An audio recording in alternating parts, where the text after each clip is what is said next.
Nós vamos ler a palavra de Deus na carta de Paulo aos Romanos, o capítulo 1. Romanos, o capítulo 1.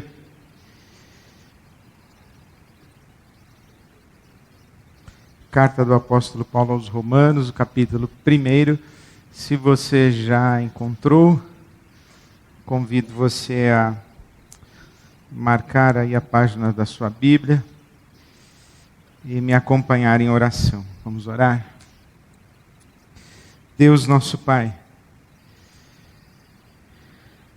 rendemos a Ti as nossas mentes e corações e pedimos-te que na Tua bondade visites os nossos pensamentos e sentimentos e traga a todos e cada um de nós a revelação da Tua palavra e da Tua verdade. Pedimos-te assim, Pai, para a glória do Teu nome, em nome de Jesus. Amém.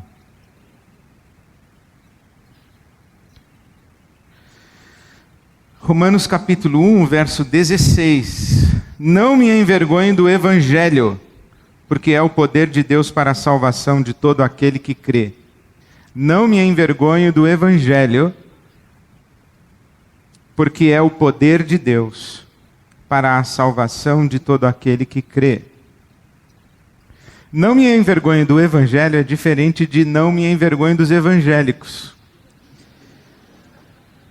Também é diferente de não me envergonho do que é dito em nome do Evangelho. Não me envergonho do Evangelho também é diferente daquilo que é feito em nome dos evangélicos ou em nome do Evangelho. Não me envergonho do Evangelho é diferente de não me envergonho daquilo que o senso comum pensa que é o Evangelho. Não me envergonho do Evangelho é diferente de não me envergonho da subcultura evangélica. Não me envergonho do Evangelho é diferente de não me envergonho da cultura religiosa construída a partir do Evangelho. Porque dessas coisas, confesso, ou de muitas delas, eu realmente tenho vergonha. Não me envergonho é do Evangelho. Mas, por exemplo, da cultura religiosa construída a partir do Evangelho, essa cultura aí realmente me constrange, me incomoda. De vez em quando desperta em mim uma certa raiva, uma certa expressão de contrariedade um pouco mais enfática que me faz mal. De vez em quando, e não poucas vezes, me entristece, me faz chorar, me faz ficar abatido, rouba a minha alegria. De vez em quando me fere. Mas ao longo do tempo, eu fui tentando para a minha própria sanidade. Porque eu sou cristão, eu creio em Jesus Cristo, como Deus Filho, encarnado, eterno, Criador dos céus e da terra, que se fez carne, que morreu na cruz do Calvário por ato redentor de Deus, o Pai e o Espírito Santo para toda a criação. Eu sou cristão, creio no poder do Espírito Santo de Deus, creio na Bíblia como palavra de Deus revelada a nós. Mas, para a minha própria sanidade, eu me vi com o desafio cotidiano de separar o que é o Evangelho daquilo que é cultura religiosa com verniz de Evangelho. Aquilo que é o cristianismo como movimento de Jesus a partir da Bíblia Sagrada, e o que é cristianismo como um fenômeno sociológico desenvolvido na história e que distorce inclusive a própria Bíblia Sagrada que lhe dá origem.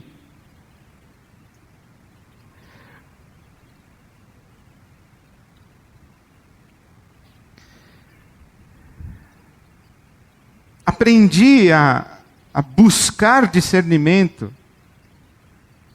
para discernir a diferença entre religião e evangelho. E talvez poucas coisas ocupem tanto o meu coração, a minha mente, as minhas orações, quanto esse exercício visceral e desesperador de discernimento entre o que é religião e o que é evangelho. Se não, observe por que é que as pessoas procuram uma religião. Pelo menos por 3 razões. 3 grandes motivos para uma pessoa procurar uma religião. O primeiro motivo é que ela quer encontrar respostas. Ela quer encontrar explicações. Ela convive com muitos porquês. E ela precisa explicações que tragam a ela um mínimo de sentido para que o mundo onde nós vivemos se torne minimamente aceitável e habitável. As pessoas procuram uma religião para entender o mundo caótico em que a gente vive e as contrariedades do mundo que a gente vive.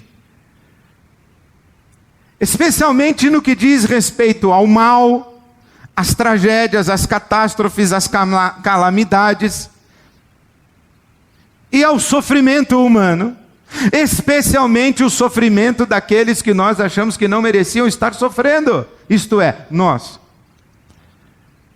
Nós queremos saber por que esse mundo é assim.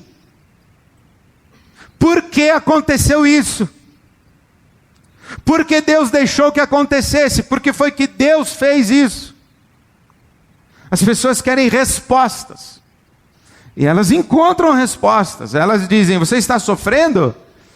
Então você merece sofrer.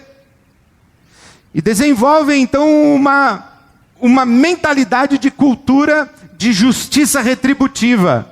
Se você fizer tudo certo, vai dar tudo certo na sua vida. Se não está dando certo na sua vida, é porque você fez alguma coisa errada e você merece sofrer. Quem semeia vento, colhe tempestade. Então não reclame que está chovendo. Se está chovendo e forte na sua vida, você semeou o vento. Agora, aguente a tempestade. Você sofre porque merece. O problema é que a gente olha para a vida e vê muita gente que merece sofrer e não está sofrendo, e gente que não mereceria sofrer e está sofrendo. Isso não é só a gente que faz. O próprio salmista, o Salmo 73, pergunta isso: por que prospera o ímpio, Senhor? É quase que uma reclamação no serviço de atendimento a clientes do céu, dizendo: eu estou fazendo tudo certo e estou aqui nessa draga, e o camarada aqui do meu lado, que faz tudo errado, está vivendo maravilhosamente bem. Eu não estou entendendo o que está acontecendo. Não é o dilema de Jó? Por que eu estou sofrendo, afinal de contas? Mas nós queremos explicações, e queremos explicações que façam com que a vida e o mundo onde a gente vive tenham um mínimo de coerência, porque nós não conseguimos conviver com o fato de que não tem coerência nenhuma nisso tudo. Então a gente diz assim: está sofrendo porque merece. E se não fez nada agora, fez antes. É karma adquirido em vidas passadas. Você que tinha escravo aqui no Brasil, lá em 1400 não tinha escravo aqui ainda, né? Você que tinha escravo aqui no Brasil, então agora nasceu e vai purgar todo o seu pecado. Você tem que sofrer para passar pelo processo de purificação, para não apenas pagar o sofrimento, porque é justo pagar o sofrimento que você causou, mas se purificar para a próxima encarnação você já não vir tão mal. É karma. Ou então as pessoas dizem assim: não, está sofrendo, fica na sua, porque Deus tem um propósito, Deus sabe o que faz. Matou o seu filhinho, mas Ele está no controle, Ele sabe o que faz.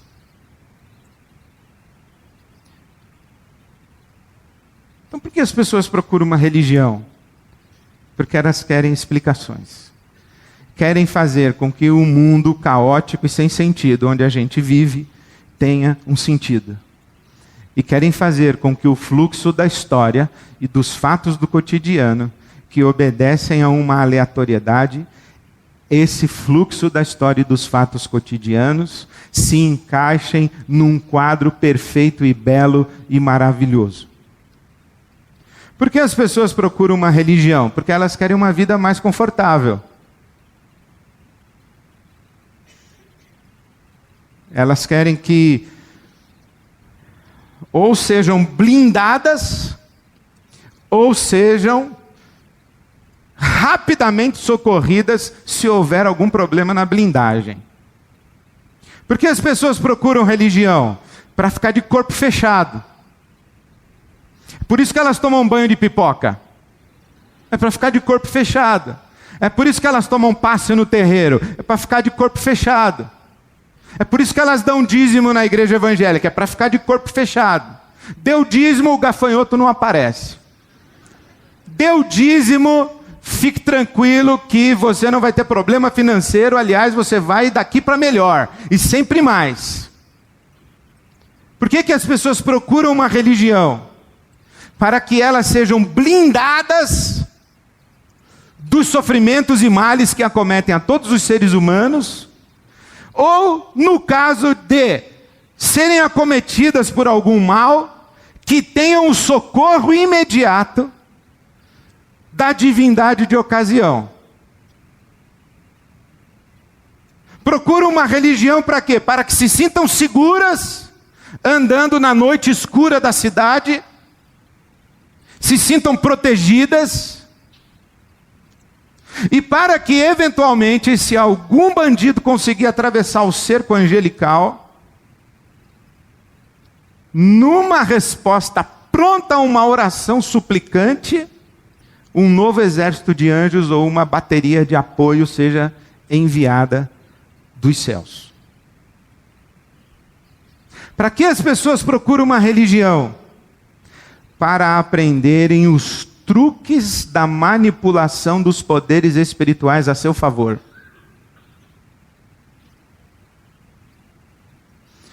Não apenas para encontrar respostas, não apenas para ter uma vida mais confortável, mas para que aprendam como fazer com que os espíritos, ou mesmo o próprio Espírito de Deus, atuem em seu favor. E nós construímos essa lógica religiosa, e ela vale para nós também, cristãos de tradição reformada e evangélica, cristãos protestantes evangélicos. Nós também construímos essa lógica e desenvolvemos toda uma estrutura de pensamento absolutamente semelhante à cultura do fenômeno religioso qualquer que seja ele. Decodificamos essa forma de pensar em clichês. E vamos utilizando os clichês no dia a dia, ou para dar respostas, ou para ter uma vida mais confortável, ou para conquistar o favor de Deus e a interferência do poder divino em nosso benefício. Exemplo: a oração move a mão de Deus. Já ouviu? Quem já ouviu? A oração move a mão de Deus. Agora, pior, já falou? Já falou? A oração move a mão de Deus? O que é a oração move a mão de Deus? De onde nós tiramos isso? Da lógica do pensamento da religião. O que é a religião? A religião é um mecanismo que visa manipular os poderes espirituais em próprio benefício. Como isso se aplica para nós que somos cristãos? Deus, nós oramos e Ele age para nós. É assim. Como se a mão de Deus estivesse parada, e nós estamos aqui sofrendo, e Deus está olhando, não está fazendo nada, e um anjo chega para Deus e diz assim: Senhor, olha o Ed lá sofrendo, senhor, desculpa eu falar assim com o senhor. E Deus diz assim: estou nem aí, não está nem orando, deixa ele orar. Se ele pedir, eu vou lá e faço alguma coisa. Essa é a nossa lógica. E nós vamos pegando esses clichês e essa forma de pensar e vamos colocando dentro da Bíblia. Dentro da Bíblia. E vamos usando os clichês e essa lente, respostas e certezas, vida mais confortável, poder de Deus em nosso benefício. Pegamos essa matriz de pensamento e utilizamos para interpretar os textos bíblicos. E transformamos a Bíblia quase que num manual de autoajuda, ou de ajuda do alto. E vamos lendo a Bíblia Sagrada à luz dos clichês que nós vamos desenvolvendo e desse padrão de pensamento. Exemplo, Jesus disse: se você tiver fé, e a sua fé pode ser pequena, como de um grão de mostarda, e você disser a essa montanha: sai daqui, vai para lá, a montanha vai. Porque a fé, a fé remove montanhas. E quais são as montanhas? Os obstáculos da sua vida. Aquele vizinho que pisa com salto alto no andar de cima, ore por ele. Diga para Deus trocá-lo de apartamento, tirá-lo da sua vizinhança.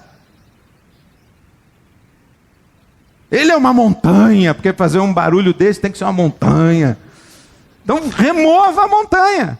É o seu chefe, que é injusto, que não reconhece o seu talento. Ore por ele, Deus vai tirá-lo. É a sua enfermidade, ore, Deus vai tirar essa montanha. Aí você vai ler a Bíblia. O que está acontecendo ali na Bíblia? O que está acontecendo é que Jesus entra em Jerusalém, ele vai ao templo, expulsa os vendilhões do templo e diz o seguinte: olha, a casa do meu pai é casa de oração, mas vocês a transformaram em covil de salteadores. E então Jesus expulsa todos os vendilhões do templo, os que lucravam com a religião, chuta tudo que existe de produto para ser vendido ali, e sai furioso da planície do templo. Antes de entrar, encontra-se com uma figueira que não tem fruto. Amaldiçoa a figueira. Os discípulos ficam incomodados e perguntam para ele o que está acontecendo. Como é que o senhor conseguiu fazer essa figueira ficar desse jeito? Aí Jesus diz: se vocês tiverem fé, vocês dirão a esse monte: sai daqui para lá, e ele vai sair. O que isso quer dizer? Jesus é meio pancada? Ele faz uns negócios que não tem nada a ver? O que tem a ver o templo com os ladrões do templo? Com a figueira que não tinha figo? Com fé que vai mover montanha? Jesus, não estou entendendo nada. Por que você não está entendendo nada? Porque você é brasileiro, está a 2000 anos de distância disso que aconteceu e nunca leu os profetas do Velho Testamento. Então você não vai entender mesmo. Aí como você não vai entender, você sai com essa de que a fé remove montanhas, porque Jesus falou que se a gente mandar um monte sair, ele sai. A fé remove montanhas. O que Jesus está falando ali é o seguinte: primeiro, Israel, a nação de Israel, é comparada no Velho Testamento pelos profetas com uma figueira. Uma figueira que não dá fruto. E o profeta Jeremias, no capítulo 8, versículo 13, diz o seguinte: essa nação é como uma figueira que não dá fruto, e Deus diz: aquilo que lhe foi dado lhe será tirado. Quando Jesus entra no templo e vê aquela religião infrutífera de Israel, ele diz: olha, isso aqui é uma religião sem fruto. Vocês transformaram a casa do meu pai, que é casa de oração, num lucro para meia dúzia de pessoas. Vocês ficaram loucos. E eu vou acabar com essa festa. E do mesmo jeito que eu estou amaldiçoando essa figueira que não dá fruto, eu estou amaldiçoando Israel, porque o dia em que a figueira não dá fruto é dia de juízo. Abacuque capítulo 3, ainda que a figueira não floresça, e quem é que faz secar a figueira? Deus faz secar a figueira para disciplinar Israel. O que é que Jesus está dizendo? Esse monte, qual é o monte? É o Monte Sião. Onde fica o Monte Sião? Na terra prometida, que nós chamamos de Terra Santa. O que tem em cima do Monte Sião? O templo. E o que tem dentro do templo? Ladrões, bandidos, gente que não teme a Deus. E Jesus faz o quê? Esse pessoal dentro desse templo aqui no Monte Sião é um povo infrutífero que vai ser julgado por Deus. E eu vou deixar isso muito claro. E amaldiçoa a figueira, porque quem amaldiçoa a figueira, amaldiçoa a nação de Israel, que é representada por todos os profetas como a figueira.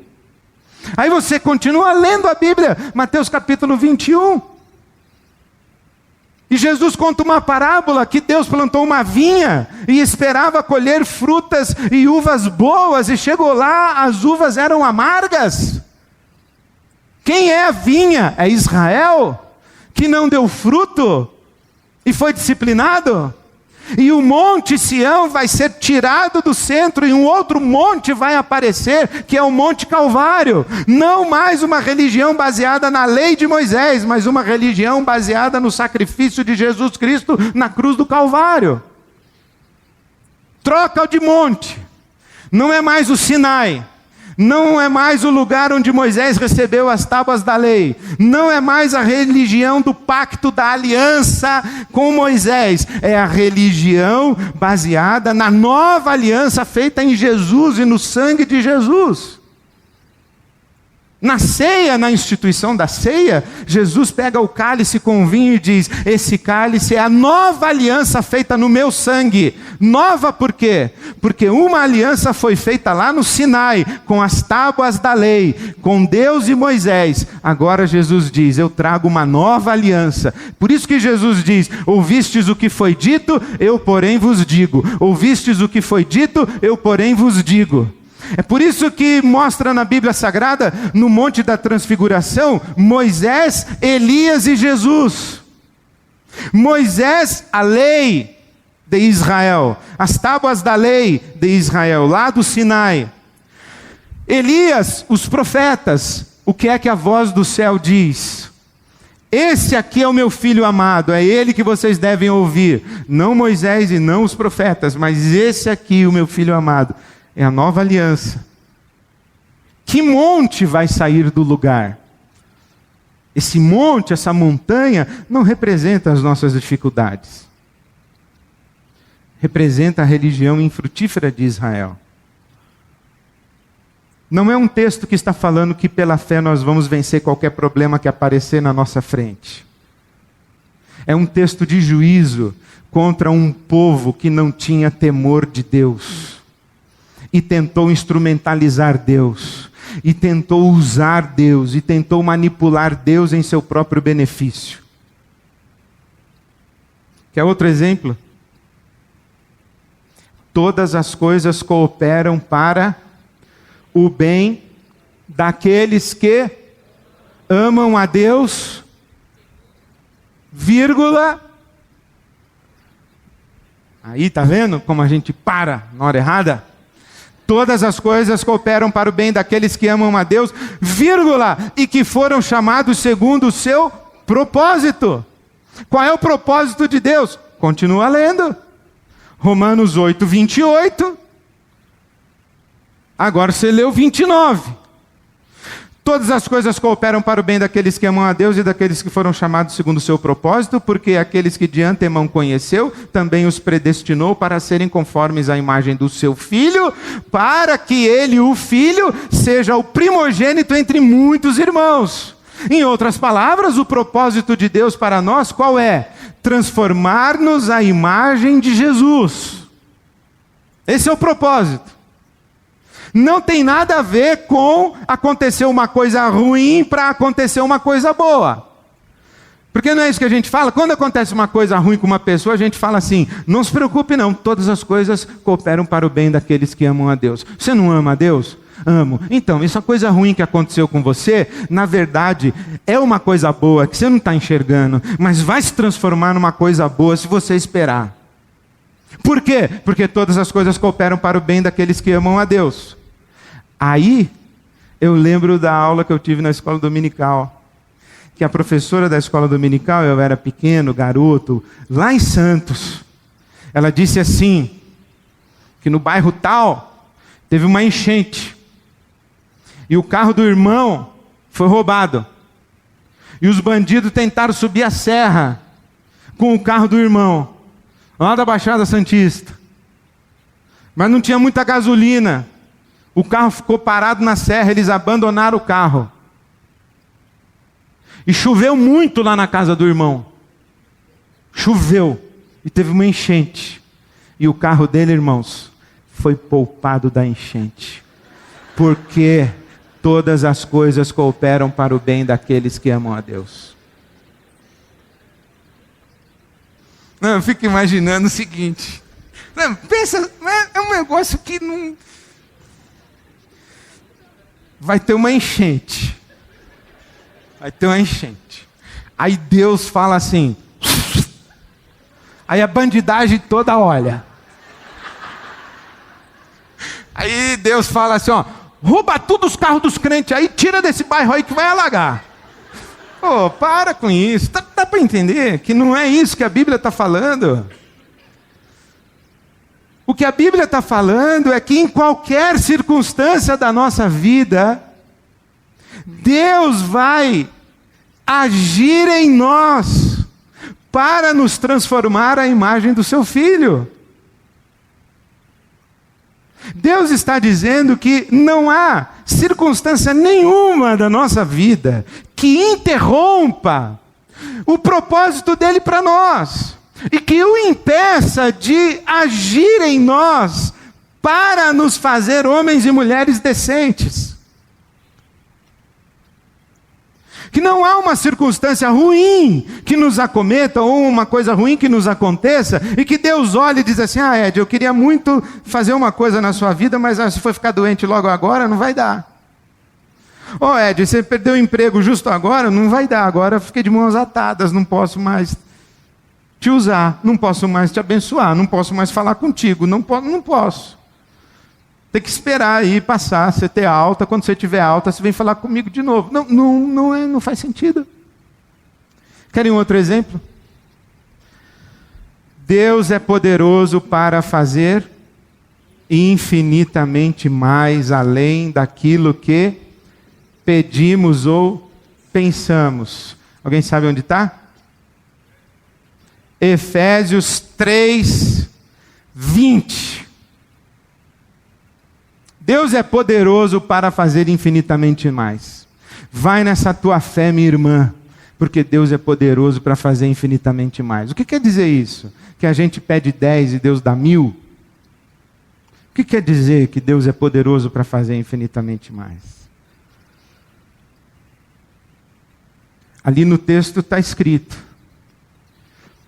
O apóstolo Paulo diz assim, eu me coloco de joelhos diante do Pai, de quem toma o nome toda a família nos céus e na terra, e eu peço a Ele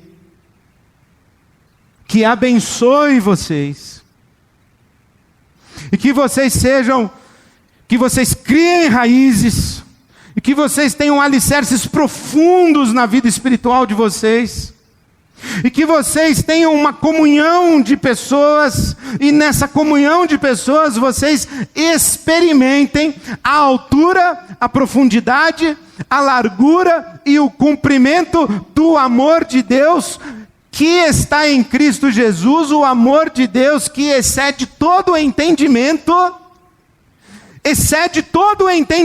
mas vocês vão experimentar a altura, a profundidade, a largura e o comprimento do amor de Deus, e vocês estarão cheios de toda a plenitude de Deus, Aí a gente diz assim, isso não é possível. E o Paulo diz, não se esqueça, Deus é poderoso para fazer infinitamente mais além daquilo que pedimos ou pensamos. Deus é poderoso para fazer o que por nós? Nos inundar com o seu amor e nos dar a experiência dele. Ele é poderoso para fazer isso. É claro, um Deus que é poderoso para nos transformar à imagem do seu Filho. Um Deus que é poderoso para encharcar a nossa vida com o seu amor. Nos redimir, nos libertar, nos transformar. Ele não é poderoso para arrumar um emprego para a gente? Claro que é. Ele não é poderoso para curar um enfermo? Claro que é. Ele não é poderoso para bater no ombro do seu filho e falar para ele assim, moleque, para de fumar maconha, e o seu filho vai parar? Claro que é. A questão é que o Evangelho não trata dessas coisas.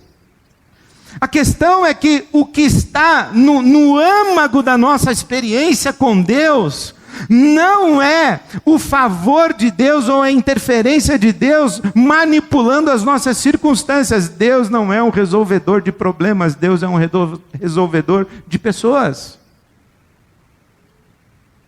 Deus não é especialista em manipulação de circunstâncias, Deus é especialista em transformação de consciências. Deus é especialista em transformação de gente. E o chamado dele para nós é esse. Então, de que trata o Evangelho? Se a cultura religiosa trata de dar respostas e certezas, se a cultura religiosa trata de nos oferecer ou nos prometer de maneira mentirosa uma vida mais confortável, e se a cultura religiosa trata de nos ensinar os truques para a manipulação do poder de Deus em nosso favor, de que trata o Evangelho? Primeiro, trata de Deus. Trata de Deus. Para que nos foi dado o Evangelho? Para que nos foi revelado o Evangelho? O Evangelho nos foi dado para que nós pudéssemos conhecer a Deus. Número 1.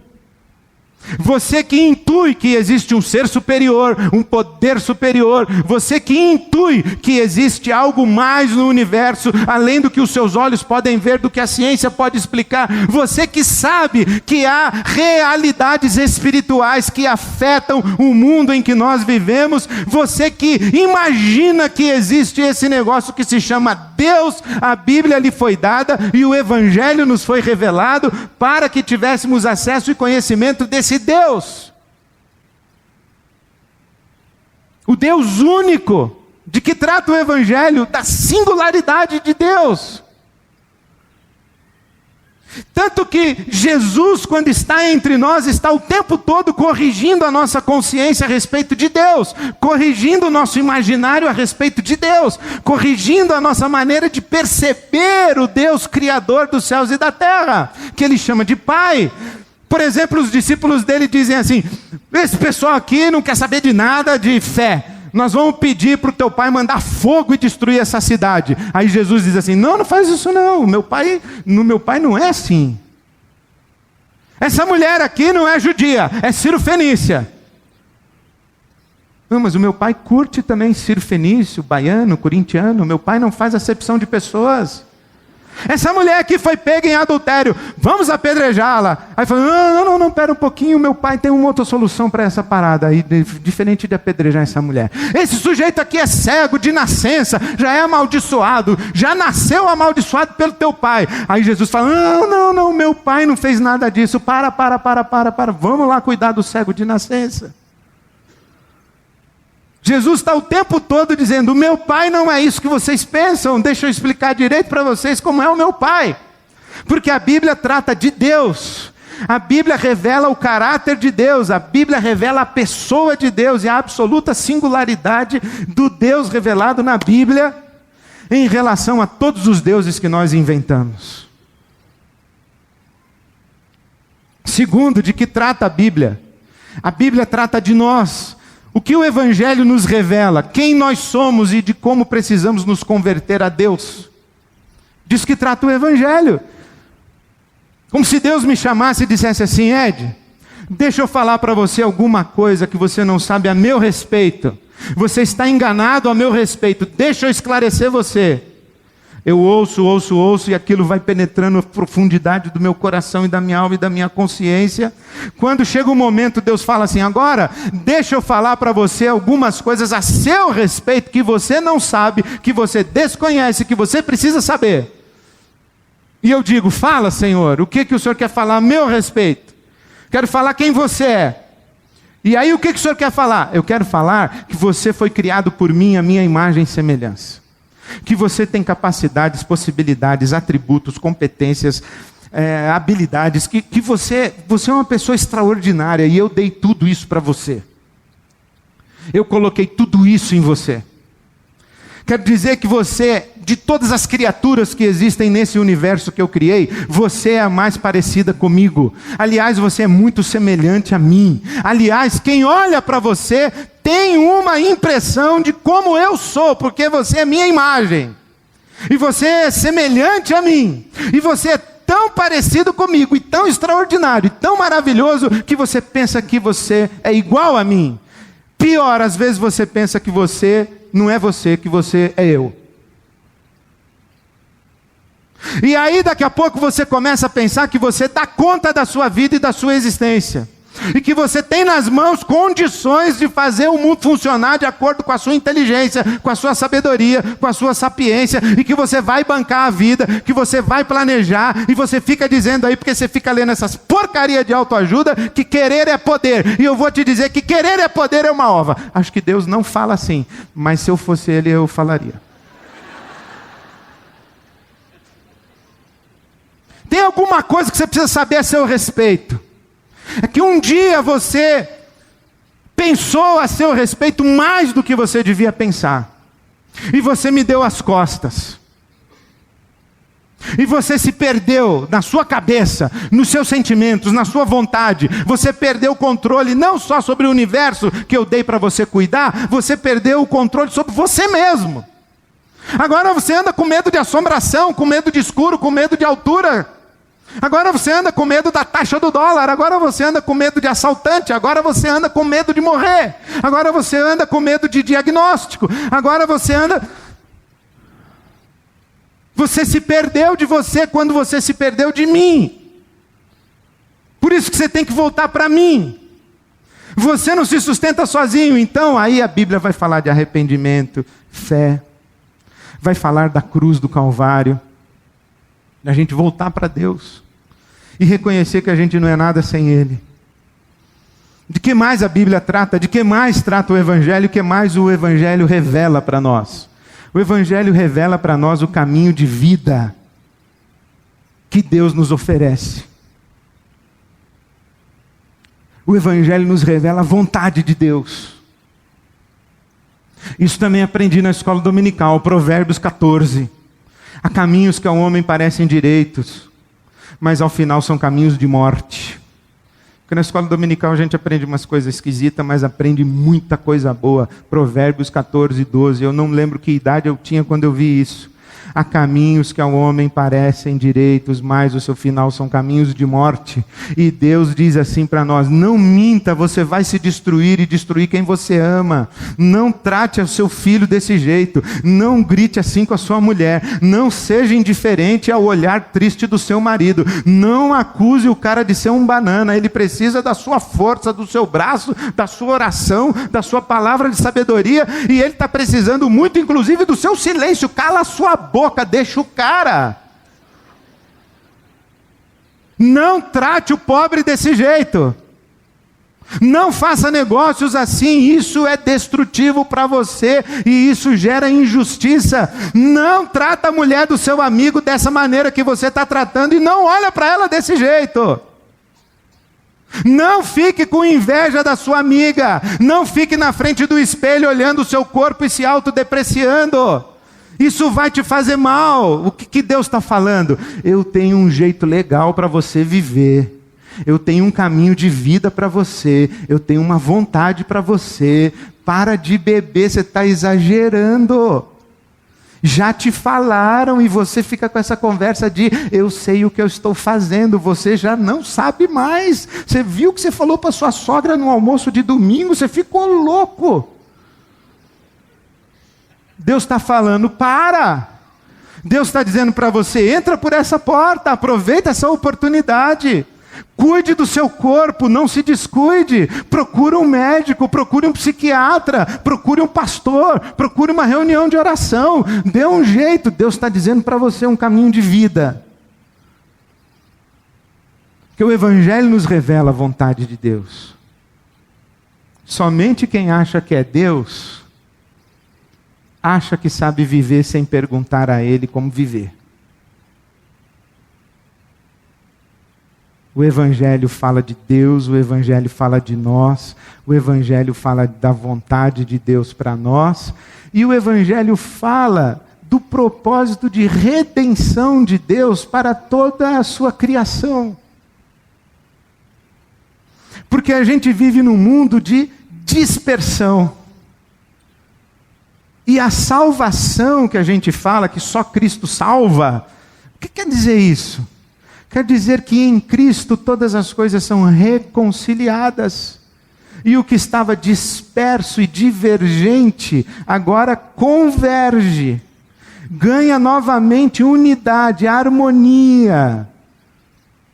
Mas ainda não existe essa unidade, essa harmonia. Mas Deus está construindo isso. O Evangelho nos dá uma esperança, que se não se realizar aqui, porque aqui não vai se realizar, se realiza na eternidade. É isso que nós chamamos de céu. O que é o céu? O céu é a criação de Deus redimida de sua contrariedade, do seu mal e de sua maldade. E nós vamos participar disso. Eu espero no sentido não de não tenho certeza e espero que sim. Espero como quem sabe que no futuro eu vou viver. Eu espero o céu. Mas eu sei que eu não estou no céu. A Bíblia conta duas histórias. Uma você conhece, a Torre de Babel. O que acontece na Torre de Babel? Os camaradas começam a construir uma torre que eles querem fazer que seja tão alta e tão grande que chegue no céu. O que isso simboliza? Nós, seres humanos, vamos chegar lá em cima e ocupar o lugar de Deus. Uma torre que nós, humanos, construímos para chegar no céu. O que é que Deus faz? Confunde as línguas. Um sai falando alemão, outro sai falando japonês, outro sai falando chinês, outro sai falando mandarim, outro sai falando português, outro sai falando inglês, e ninguém se entende mais. Cada um com uma vontade, cada um com um pensamento, cada um com uma doutrina, cada um com uma religião, cada um com uma proposta econômica, cada um com uma ambição territorial, cada um com um modelo político, cada um com um sistema de governo, cada um com uma filosofia, cada um com um Deus, cada um com cada um e cada um por si, e seja o que Deus quiser. Isso é Torre de Babel. Mas a Bíblia conta outra história, que é a história do Pentecostes. O que é a história do Pentecostes?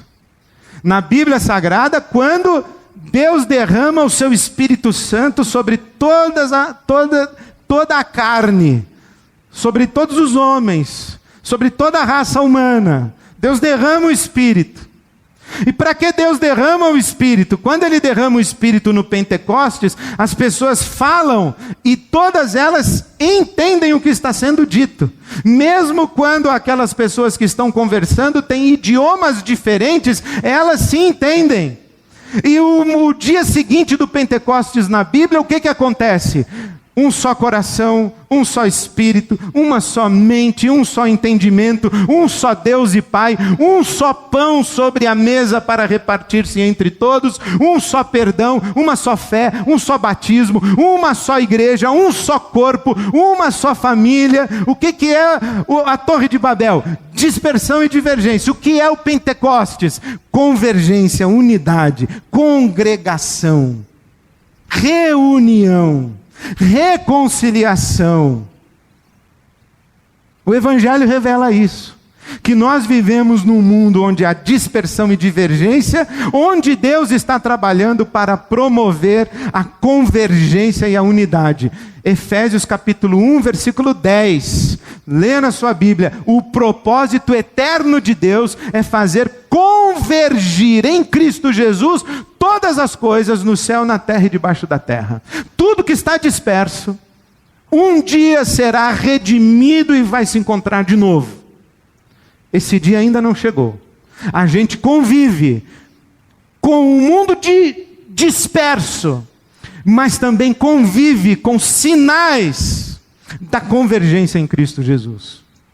É por isso que no nosso mundo tem alegria, é por isso que no nosso mundo é possível ter perdão, reconciliação e paz, é por isso que no nosso mundo tem partilha, é por isso que no nosso mundo tem comunhão, é por isso que no nosso mundo há sinais de justiça, é por isso que no nosso mundo tem boa medicina, é por isso que no nosso mundo tem desenvolvimento de tecnologia agrícola, é por isso que no nosso mundo tem sistema de distribuição de água, é por isso que no nosso mundo tem tratamento de esgoto, é por isso que no nosso mundo tem pessoas que são curadas e os médicos não sabem explicar por quê, é por isso que no nosso mundo tem gente que se reúne para fazer oração. É por isso que no nosso mundo tem comunidades solidárias. Por quê? Porque o reino de Deus já dá os seus sinais, apontando para a nossa esperança de que um dia toda a terra se encherá do conhecimento da glória de Deus, como as águas cobrem o mar, como profetizou Abacuque. Qual é o nosso caminho do Evangelho? Nosso caminho do Evangelho não é encontrar resposta para tudo, explicar tudo e fazer a conta do nosso mundo caótico fechar. Não fecha. Qual é o nosso caminho? É querer uma vida mais confortável? É querer manipular Deus a nosso favor? Isso é religião. Porque se você chegar para mim e falar assim, Ed, imagina que Deus entrou aqui e falou, ô moço, para de falar, deu. Deixa eu fazer 3 perguntas para você. Eu diria, pois não, estou silente esperando. Você que dorme mal com tanta minhoca na sua cabeça, você quer que eu te esclareça de vez as perguntas que você faz e você não sabe responder? Você acha que eu vou dizer o quê? Só se for agora. Você quer uma vida confortável que não tenha BO, nem com você, nem com a sua mulher, nem com seus filhos, que eu ajuste a sua vida com a sua mãe, que eu ajuste a sua vida aí com os seus cunhados e com a sua igreja, que eu ajuste a sua vida com esse pessoal do Facebook aí que te enche o saco. Você quer que eu te dê uma vida assim que você vai receber aumento, a sua carreira vai ser turbinada, sua saúde vai ser inabalável? Você quer que eu coloque em ordem a tua casa para você ter uma vida pisando sobre rosas? Eu vou dizer, é claro que eu quero, Senhor. Você quer que eu preste atenção o tempo inteiro em você? Vamos fazer um pacto, daqui para frente eu vou colocar você na minha alça de mira, e nada de mal vai te acontecer, e se alguém chegar perto para tentar te fazer o mal, eu já vou passar a foice, e ninguém vai chegar perto de você para te fazer o mal, nada. E se porventura eu for pego de surpresa, eu der uma vacilada ou um anjo dormir,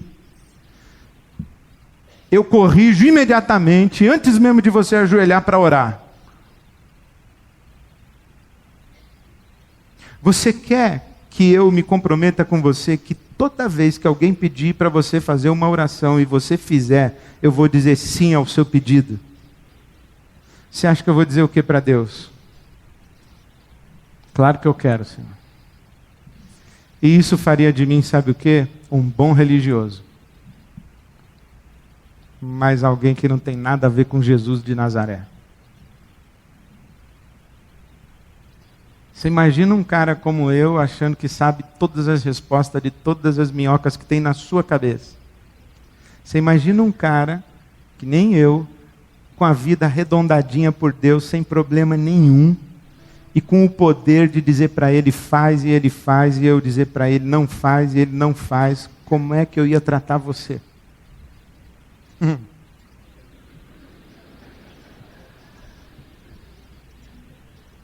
Você imagina o seguinte, meu querido.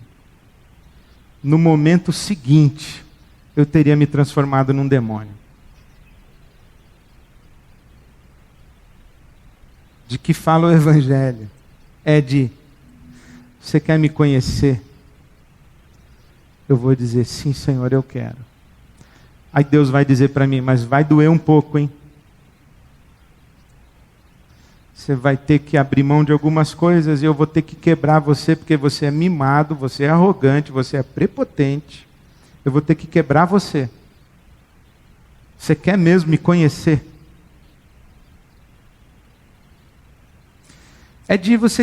Você quer mesmo se conhecer e saber quem você é? Quer que eu diga tudo a seu respeito e mostre? Eu prometo que eu não digo de uma vez, eu vou revelando aos poucos. Você não vai aguentar ouvir tudo que você é de uma vez. Você quer? Você quer que eu te dê um livro que à medida em que você vai lendo, ele vai funcionar como um espelho e ele vai mostrando a sua face? E você vai se percebendo? Eu vou dizer, quero sim, Senhor.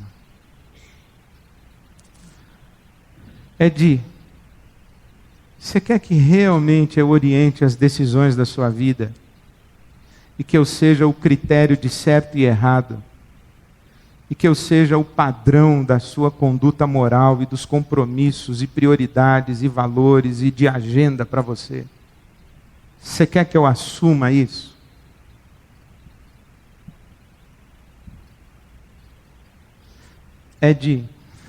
Você quer cooperar comigo para agir nesse caos,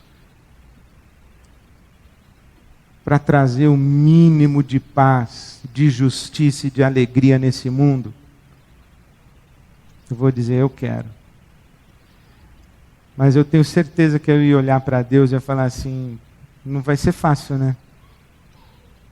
E Ele ia dizer para mim, fácil não vai ser, mas eu te garanto que não há nenhum projeto de vida que seja mais extraordinário e maravilhoso do que esse que eu estou te propondo. E eu empenho com você a minha palavra, que você, quando chegar ao fim da sua vida, não terá se arrependido de me ter dito sim. Foi assim que São Paulo apóstolo chegou ao fim da vida. Doente, com a saúde absolutamente comprometida, praticamente cego, machucado pela vida, enfim, mas ele chega no fim da vida e diz assim: combati o bom combate, acabei a carreira e guardei a fé. Desde agora, a coroa da justiça me está reservada, não apenas a mim, mas a todos quantos amam a vinda do Senhor. Eu desejo, meu irmão, minha irmã, moço, moça, você que está me ouvindo, a minha oração mais profunda por você e por mim é que Deus nos livre do engano e da ilusão da religião e nos converta ao Evangelho de Jesus Cristo, nosso Senhor. Amém.